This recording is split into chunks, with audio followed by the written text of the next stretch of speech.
वो पंडित जी के पास करिश्मा की कुंडली लेकर जाती है और उन्हें पैसे देकर करिश्मा की कुंडली बदलवा देती है। जब लड़के वालों के पास करिश्मा की कुंडली जाती है तो वो दुर्गा को फोन करते हैं। बहन जी, हमने करिश्मा की कुंडली अपने पंडित जी को दिखाई थी।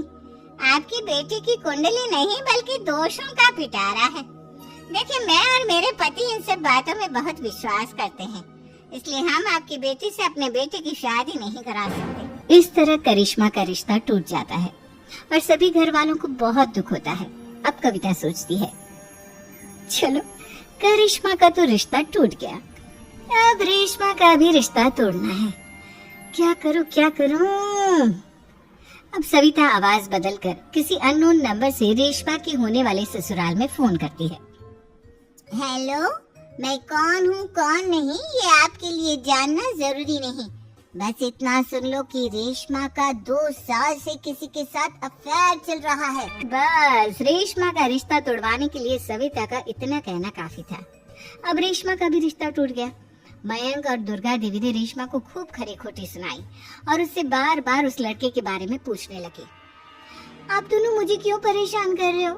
अरे कोई लड़का होगा मेरी लाइफ में तो मैं बताऊंगी ना, जब कोई है ही नहीं तो कहाँ से लाऊं मैं कोई लड़का?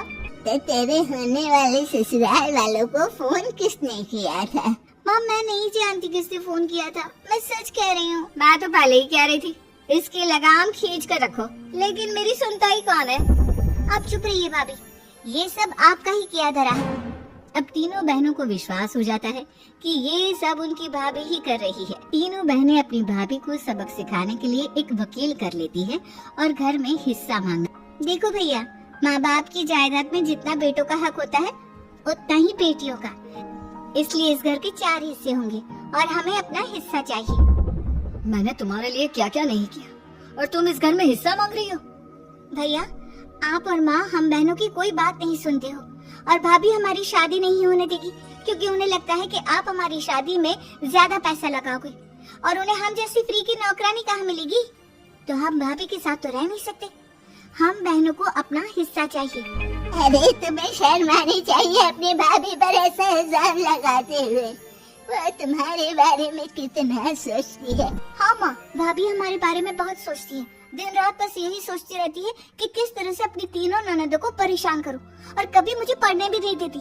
दोनों बहनों का रिश्ता भी तो इन्होंने ही तोड़वाया है और रात में हमारे कमरे में आकर हमारी चीजें भी चुराती हैं। इसी तरह सविता की तीनों ननदें अपनी बात पर अड़ी रही। अब कोर्ट में तारीख भी शुरू हो गई। जब सविता को लगा कि उसकी तीनों ननद इतनी आसानी से नहीं मानने वाली, तो उसने अपने पति और सास को सारी सच्चाई बता दी और अपनी तीनों ननद से माफी मांगी। मयंक और दुर्गा को भी अपनी गलती का एहसास हो गया। अब सविता खुद करिश्मा और रेशमा के लिए अच्छा रिश्ता ढूंढती है और उनकी शादी करवाती है।